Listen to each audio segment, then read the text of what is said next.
పఠింప శ్రేష్ఠ గ్రంథం పఠింప శ్రేష్ఠ గ్రంథము బైబిల్ పఠింప శ్రేష్ఠ గ్రంథము బైబిల్ అనుదినము పఠించిన ప్రేమతోడ నడుపును ఓ పఠింప శ్రేష్ఠ గ్రంథము బైబిల్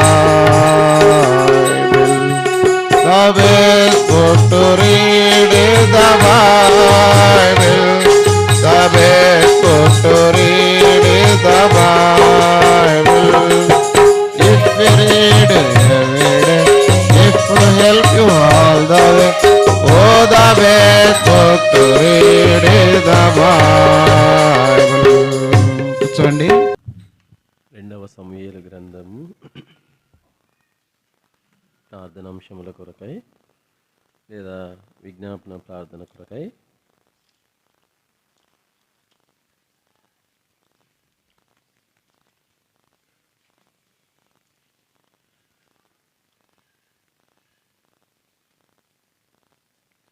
ఇరవై 24వ అధ్యాయము 25వ వచనము కలిసి చదువుకుందామండి.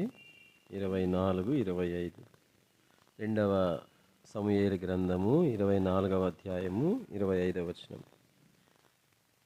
అక్కడ దావీదు యెహోవా నామమున ఒక బలిపీఠం కట్టించి దహన బలులను సమాధాన బలులను అర్పించెను.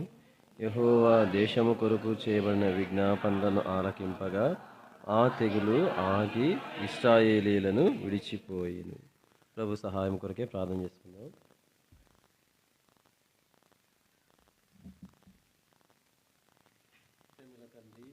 లేఖన భాగమును నా కొరకై చేరువచ్చిన మా ప్రియులందరి కొరకై మేము కొన్ని అంశముల కొరకై విజ్ఞాపన చేయనట్లుగా వాక్య భాగములను ఆశీర్వదించి పంచిపెట్టుము తండ్రి.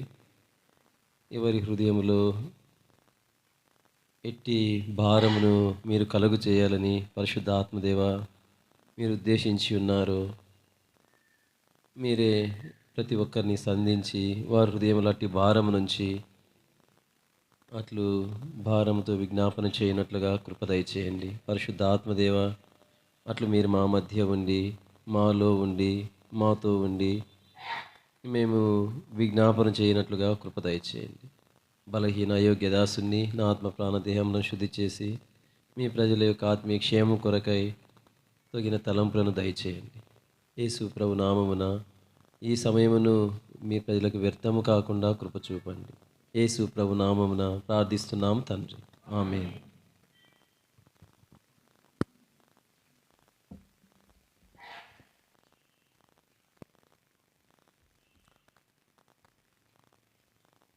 దేవుడు ఆ దేశము కొరకై చేయబడిన విజ్ఞాపనను ఆలకించుట ద్వారా ఆ దేశములో తెగులు ఆగి ఇశ్రాయేలును విడిచిపోయిందంట. ఎందుకు వచ్చింది ఆ తెగులు? ఎందుకు ఆ దేశం కోసమై విజ్ఞాపన చేయాల్సి వచ్చింది అంటే మనకు తెలుసు, దావీదు రాజుగా ఉన్నటువంటి సమయంలో ఇది జరిగినటువంటి సంఘటన. ఆయన ఇశ్రాయేలీలను లెక్కించాలని ఆశ తనకు కలిగింది. తనకు కలిగిన ఆశను బట్టి ఇశ్రాయేలును లెక్కించడానికి పూనుకున్నాడు. అయిపోయిన తర్వాత ఏమైందంటే 10వ వచనం కలిసి చదవండి. 10వ వచనము. జనసంఖ్య చూచినందుకై దావీదు మనసు కొట్టుకొనగా అతడు, నేను చేసిన పని వలన గొప్ప పాపము కట్టుకొంటిని, నేను ఎంతో అవివేకినై దాన్ని చేసి తిని, యెహోవా కరుణించి నీ దాసుడనైన నా దోషమును పరిహరింపమని యెహోవాతో మనవి చేయగా. గమనించండి, నేను చేసిన పని వలన గొప్ప పాపము కట్టుకొంటిని. తను చేసినటువంటి పాపం వలన, తను అవివేకి అయి చేసినటువంటి దానిని బట్టి ఎంత నష్టం కలిగిందంటే దేవుడు ఆ పాపమును బట్టి 3 ఆప్షన్స్ ఆయనకి ఇస్తూ వచ్చినాడు. ఆ ఆప్షన్స్లో ఆయన అంటూ వచ్చినాడు, నేను 14వ వచనంలో గొప్ప చిక్కుల్లో ఉన్నాను, దేవుడు వాత్సల్యత గలవాడు గనక మనుషుల చేతిలో పడే కంటే దేవుని చేతిలోనే పడదుముగాక అని గాదుతో చెప్పినప్పుడు దేవుడు వారికి ఆ 3 ఆప్షన్స్‌లో ఒకటి తెగులు రప్పించడం అన్నమాట. తెగులు రప్పించబడినప్పుడు 15వ వచనము చివరి భాగంలో మనం చదువుతాము. 70,000 మంది చనిపోయినారంట. ఎంతమంది చెప్పండి? అంతమంది చనిపోవడానికి కారణం ఏంటి అంటే, పరిపాలన చేసేటువంటి ఒక ఆత్మీయ నాయకుడు తీసుకున్నటువంటి పొరపాటు నిర్ణయం అన్నమాట. పొరపాటు నిర్ణయం. వివేకం కోల్పోయి అవివేకంతో చేసినటువంటి ఆ కార్యం వలన 70,000 మంది ప్రజలు మరణిస్తూ వచ్చినారు. ఇక్కడ మనం విజ్ఞాపన యొక్క అంశం ఏంటంటే, ప్రస్తుతము ఆత్మీయ నాయకులుగా ఉన్నవారు మరి స్థానిక సంఘములో ఆత్మీయ నాయకులుగా ఉన్నవారముగా దైవ సేవకులు ఉండవచ్చు. దైవ సేవకులు లేని చోట బాధ గల వాళ్ళు ఉండొచ్చు.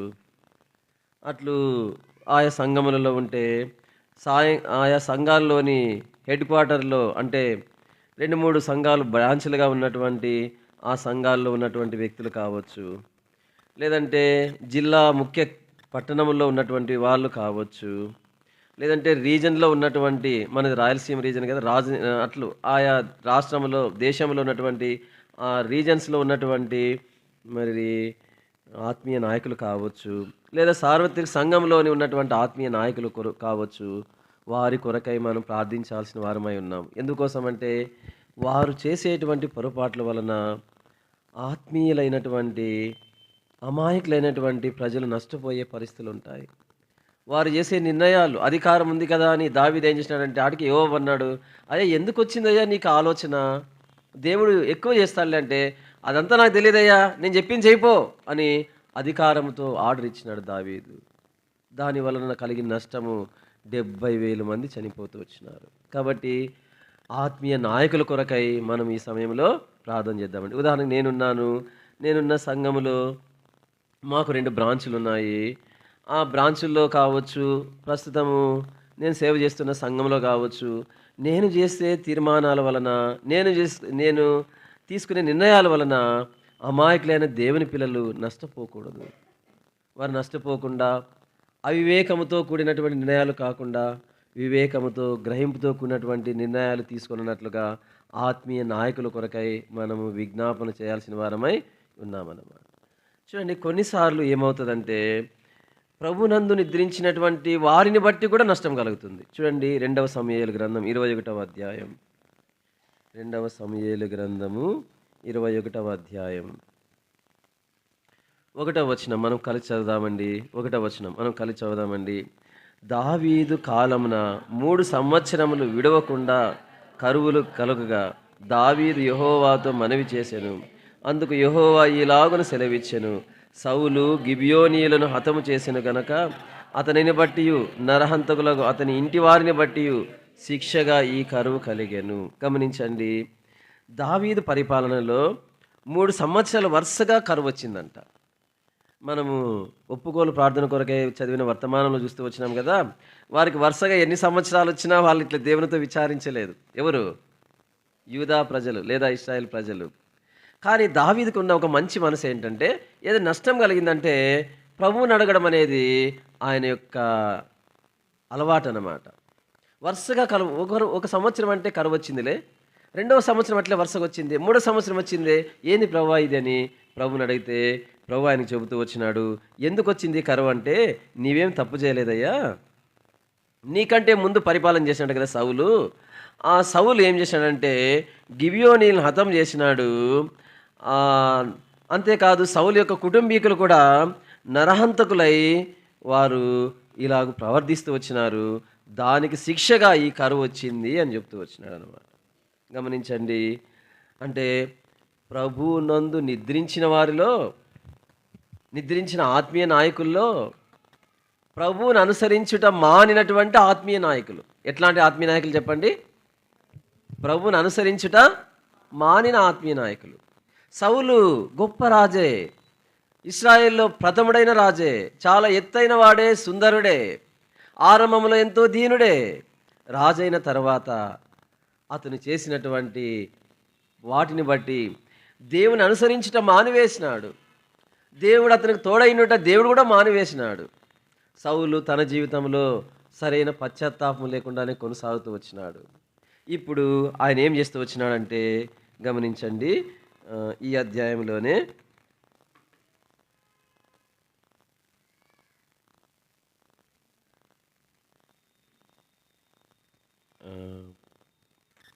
రెండవ వచనం కలిసి చదుదాం. రెండవ వచనం కలిసి చదుదామండి. గిబియోనీయులు ఇశ్రాయేలీల సంబంధికులు కారు, వారు అమోరీయులలో శేషించిన వారు.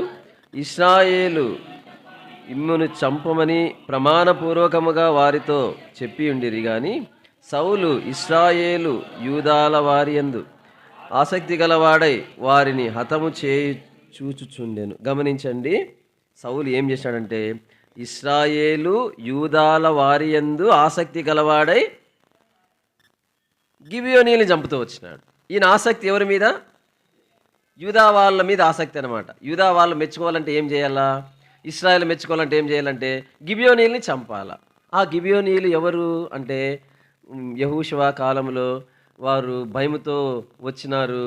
మెట్టుకు యెహోషువ అందరూ కలిసి నిబంధన చేసినారు తెలియకుండానే. తర్వాత తెలిసింది. వాళ్ళతో కొంతమంది అప్పుడు తెలిసిన తర్వాత చంపుదామంటే యెహోషువ చెప్పినాడు, లేదు మనం వారితో నిబంధన చేసినాము కాబట్టి వాళ్ళని ఇంకా చంపకూడదు. వాళ్ళు మనతోనే ఉంటారు, మనలోనే ఉంటారు, అయితే మన దగ్గర పనిలో సహాయపడుతూ ఉంటారని ఆ దినాల్లో వారు ఇశ్రాయేలులతో కూడా ఉంటూ ఇశ్రాయేలుకు సహకారులుగా సహాయపడుతూ ఉంటూ వచ్చినటువంటి గిబియోనీయులను సౌలు ఏం చేసినాడంటే ఆయన యూదా వారి మీద ఉన్న ఆసక్తిని బట్టి గిబియోనీయులను చంపుతూ వచ్చినాడు. చూడండి, ప్రభువును అనుసరించుట మానినటువంటి ఆత్మీయ నాయకుల యొక్క ఆసక్తి మారిపోతుంది. కాబట్టి దేవుని సేవకునిగా నేను ప్రభు నాకు అప్పగించినటువంటి మంద విషయమై నేను ప్రభువును అనుసరించి నేను మానినానంటే నా ఆసక్తి కూడా మారిపోతుంది. నా ఆసక్తి మారిపోయిన తర్వాత ఎట్లా ఉంటుందంటే నేను ఉన్నప్పుడు మాత్రమే కాదు, నేను ఈ లోకాన్ని వదిలిన తర్వాత కూడా ఆ శిక్షను ఎవరు అనుభవిస్తారంటే దేవుని పిల్లలే అనుభవిస్తారు. సౌలు ఎప్పుడో చేసిన దానికి దావీదు కాలంలో ఆ శిక్ష వచ్చింది. కాబట్టి మనము ఈ సమయంలో మన విజ్ఞాపన యొక్క మరొక ప్రార్థనాంశం ఏంటంటే ప్రభువును అనుసరించుట మానినటువంటి ఆత్మీయ నాయకులు చేసిన పొరపాట్లు. వారు ఈ లోకంలో ఉండకపోవచ్చు, వారు చేసిన దానిని బట్టి ఫలితాన్ని ప్రస్తుతం ఉన్న దేవుని పిల్లలు అనుభవిస్తూ ఉన్నారు.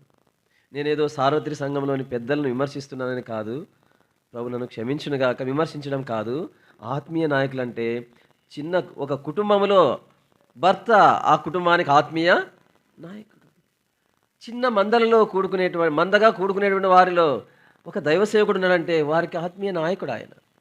అలాగున దైవ సేవకులందరూ, ఆ బాధ్యత గల వాళ్ళందరూ ఆత్మీయ నాయకులుగా మన సహవాసంలో కొనసాగుతున్నాం గనక అట్లాంటి ఆత్మీయ నాయకుల విషయమై మనం ప్రార్థించాల్సిన వారమై ఉన్నాం. కొంతమంది ఇప్పటికే ప్రభునందు నిద్రించినారు, అయితే వారు బ్రతికున్నప్పుడు ప్రభువును అనుసరించడం మాని చేసినటువంటి కార్యములు. ప్రభువును అనుసరిస్తూ ఉంటే ఒకవేళ గిబియోనీయులను చంపడానికి ప్రయత్నిస్తే సౌలుకు దేవుడు చెప్పేవాడు, సౌలు నువ్వేం చేసేది? కాబట్టి వారిని చంపకూడదయ్యా, వారితో మీరు నిబంధన చేసుకున్నారు, వారు నిబంధనలో ఉన్న ప్రజలు కాబట్టి వారిని చంపకూడదని దేవుడు మాట్లాడేవాడు సౌలుతో. ఎందుకంటే సౌలు ప్రభువును అనుసరించటం మానివేసినాడు కదా. కాబట్టి మన అంశము ఆత్మీయ నాయకుల కొరకై ఇద్దరు చూసినాం. ఒకటి ప్రస్తుతం ఉన్న ఆత్మీయ నాయకుల కొరకు, రెండవది ప్రభునందు నిద్రించిన ఆత్మీయ నాయకులు. ఆ ప్రభునందు నిద్రించిన ఆత్మీయ నాయకులలో ఎలాంటి వాళ్ళంటే ప్రభువును అనుసరించుట మానిన ఆత్మీయ నాయకులు. వాళ్ళు ప్రభువును అనుసరించుట మానుట ద్వారా వాళ్ళ ఆసక్తి మారిపోయింది. వాళ్ళు కలిగి ఉన్న ఆసక్తికి కొలది వాళ్ళు చేస్తూ వచ్చినారు, కానీ అప్పుడు ఆ నష్టం కలగలేదు. ఆ ఫలితము నేటి దినాల్లో మనము దానిని అనుభవించే వారంగా ఉంటాము. అందుకోసమే మన జీవితాలలో ఆ నష్టమును పొందని వారుగా మనం ఉండాలంటే ఆ ఆత్మీయ నాయకుల ద్వారా కలుగుతున్న నష్టమును దేవుడు ఆపుచేయనట్లు మనం విజ్ఞాపన చేయాల్సిన వారమై ఉన్నాము. అందుకొరకై సౌలుకైతే సౌలుకు ఒక హృదయంలో ఆలోచన పుట్టింది. ఆ గిబియోనీని పిలిచినాడు, అయ్యా మీకోసం ఏం చేయమంటారు చెప్పండి అంటే సౌలు కుటుంబీకులందరినీ చంపమని వాళ్ళు అడుగుతూ వచ్చినారు. దావీదు ఒక వ్యక్తితో వేసిన నిబంధన బట్టి మెఫీబోషెతు వారిని మాత్రం వదిలేసి మిగిలిన వాళ్ళని చంపిస్తూ వచ్చినాడు. మెట్టుకు అలాగున కరువు ఆగిపోయింది. దేవుడు ఇక్కడ రాయబడినట్లుగా 14 వచనం రాయబడినట్లుగా దేశము కొరకు చేయబడిన విజ్ఞాపనను దేవుడు చెప్పండి ఏం చేసినాడు? అంగీకరించినాడు. కాబట్టి 2 అంశాలు. 3వ చూడండి, టైం అయిపోయి ఇంకా 5 నిమిషాలు ఉంది, త్వరగా చూద్దామండి. నెహెమ్యా గ్రంథము 1వ అధ్యాయం.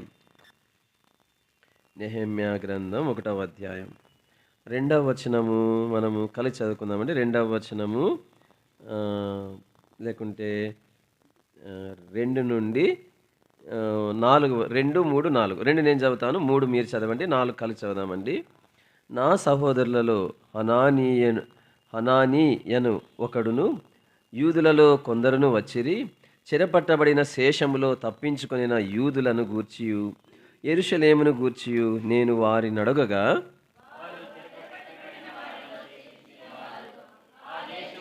బహుగా శ్రమ మరి దాని గుమ్మములు అగ్ని చేత కాల్చమని వారి నాతో చెప్పు. 4 కలిసి చదువుదామండి. ఈ మాటలు వినినప్పుడు నేను కూర్చొండి ఏడ్చి కొన్ని దినములు దుఃఖముతో ఉపవాసం ఉండి ఆకాశమందలి దేవుని ఎదుట విజ్ఞాపన చేస్తుంది. నెహెమ్యా గారు విజ్ఞాపన చేస్తూ వచ్చినారు. దేనికోసం విజ్ఞాపన చేసినారంటే 2వ వచనంలో మరి నెహెమ్యా దగ్గరికి షూషాను కోటలో ఉండగా కొంతమంది యూదా వాళ్ళు వచ్చినారు. షూషాను కోట వేసవి కాలములో అది ముఖ్య పట్టణముగా ఉంటూ అక్కడ నుంచి మరి పరిపాలన జరిగించే వాళ్ళు అన్నమాట. ఆ సమయంలో మరి బబులోనీయులు ఓడిపోయినారు, బబులోనీయులను ఓడించినారు. వీరు రాజ్యం చేసే సమయంలో అర్తహషస్త రాజు కింద ఉన్నట్టు ఈ యొక్క నెహెమ్యా ఉంటూ వచ్చినాడు. అక్కడ రాజు కోటలో ఉన్నాడు. రాజు కోట పరిపాలన, ఆ రాజు పరిపాలనలోనే యూదా దేశం కూడా ఉంది. కాబట్టి ఆ యూదా దేశం నుండి కొంతమంది రాజు దగ్గరికి ఏదో పని మీద వచ్చినారు. అప్పుడు వాళ్ళని అడిగినాడు, అయ్యా మన దేశంలోని ప్రజలంతా ఎట్లా ఉన్నారు అని అంటే, మన దేశంలోని ప్రజలు ఎట్లా ఉన్నారంటే వాళ్ళు ఆయన అడిగిన 2 ప్రశ్నలు. ఒకటి ఏంటంటే, ఒకటి యూదులను గూర్చియు, ఎవరిని గూర్చి అడిగినాడు? యూదులు. రెండవది యెరూషలేమును గూర్చి. ఈ రెండింటిని అడిగినాడు. మనమైతే ఏం అడుగుతాము? మన బంధువులను అడుగుతాం. మా బంధువులు ఉన్నారు కదా, ఎట్లున్నారు? మా తాతలు ఉన్నారు ఆడ, ఎట్లున్నారు? మా మనవడు ఉన్నాడు, ఎట్లున్నాడు? మా కొడుకులు వాళ్ళు ఉన్నారు, ఎట్లున్నారు అని అడుగుతాం కదా. కానీ ఆయన భారం ఏంటంటే, నెహెమ్యా గారి భారము శేషములో చెర నుండి తప్పించబడిన శేషములో ఉన్న యూదులు, శేషించబడిన యూదులు, శేషముగా ఉన్న యూదులు ఎట్లా ఉన్నారు వాళ్ళు. రెండవది యెరూషలేము అంటే దేవుని ఇల్లు, దేవుని మందిరం ఎట్లా ఉంది అని వాళ్ళని అడుగుతూ వచ్చినారు. వాళ్ళు అన్నారు, వాళ్ళు ఇచ్చిన జవాబు 3వ వచనంలో చూడండి. యూదా వారి గురించి వారు ఇచ్చిన జవాబు, చెరపట్టబడిన వారిలో శేషించిన వారు ఆ దేశంలో బహుగా శ్రమను నిందను పొందుచున్నారు. ఎట్లున్నారు దేవుని పిల్లలు అంటే, ఎట్లున్నారంటే వాళ్ళు శ్రమ పొందుతూ ఉన్నారు. అంటే 2, ఒకటి శ్రమ నింద పొందుతూ ఉన్నారు దేవుని పిల్లలు. రెండవది యెరూషలేము ఎట్లా ఉంది?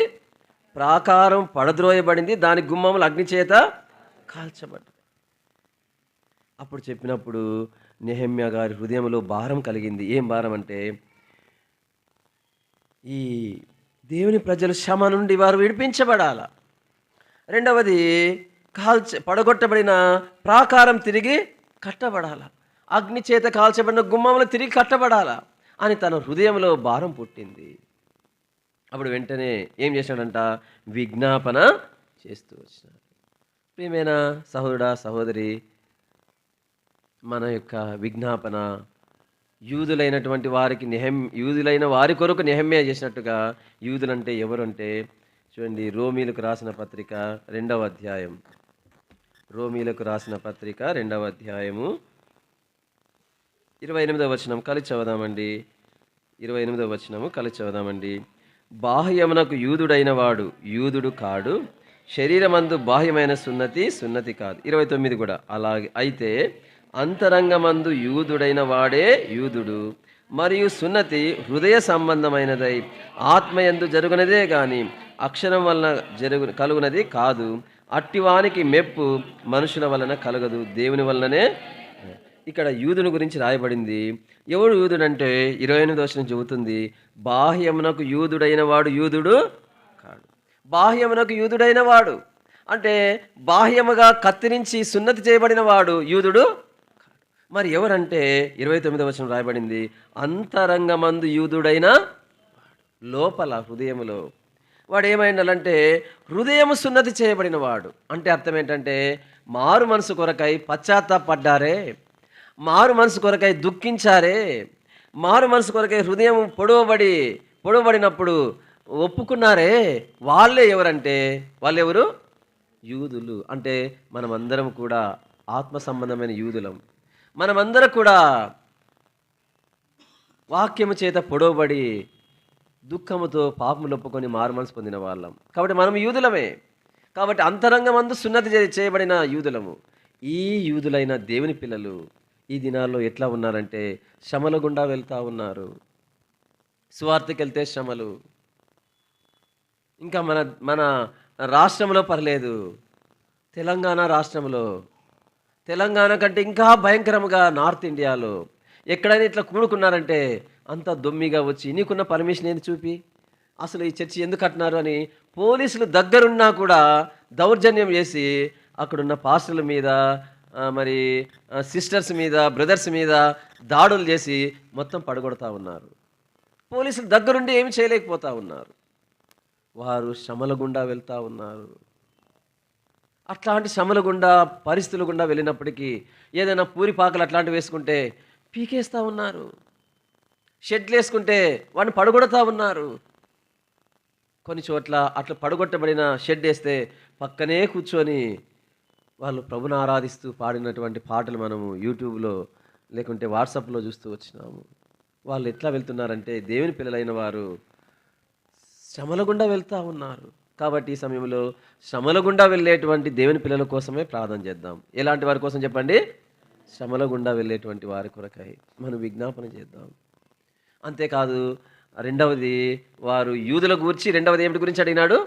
యెరూషలేమును గురించి. యెరూషలేము అనగా దేవుని మందిరము. పాత నిబంధనలో, కొత్త నిబంధనలో దేవుని సంఘము.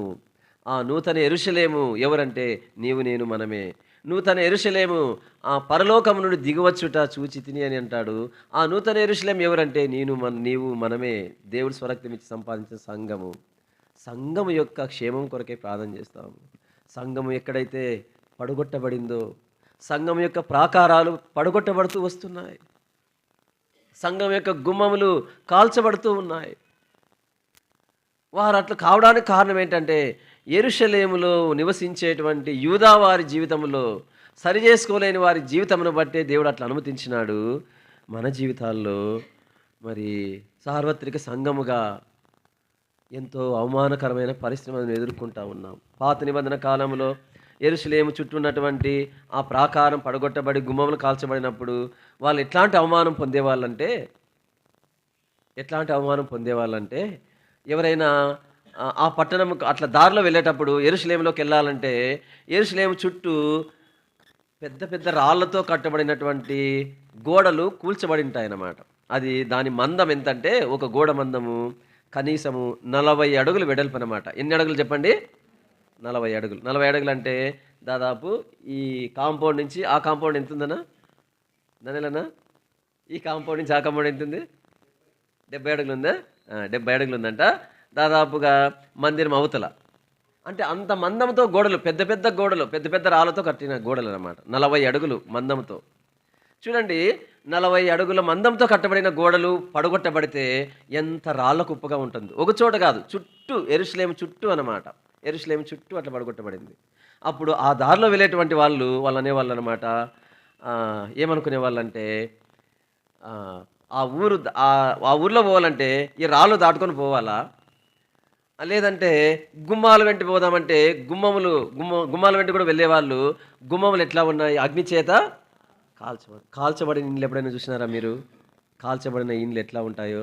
సువార్త క్యాంపెయిన్కి పోయినప్పుడు కొన్ని చోట్ల ఫ్యాక్షన్ గ్రామాలు ఉండేవి, ఇప్పుడు లేవు, తక్కువైపోయినాయి. ఆ ఫ్యాక్షన్‌తోన ఆళ్ళు ఇల్లిల్లే మొత్తం ఊరంతా తగలబెట్టింటారనమాట. మొత్తం ఇండ్లన్నీ కూడా పొగచూరి నల్లగా అయిపోయుంటాయి. ఆ ఊరంతా ఖాళీ చేసిపోయింటారు. పైకప్పు అంతా ఖాళీ పడిపోయుంటది. గోడలేమో నల్లగా అయింటాయనమాట. అట్లు చాలా వికారంగా ఉంటదనమాట. ఇప్పుడు గుమ్మాలు అట్లా కాల్చబడినప్పుడు దాని మామూలుగా గుమ్మం ఎట్లుంటదంటే అందం కోసం అలంకారంగా కడతారు.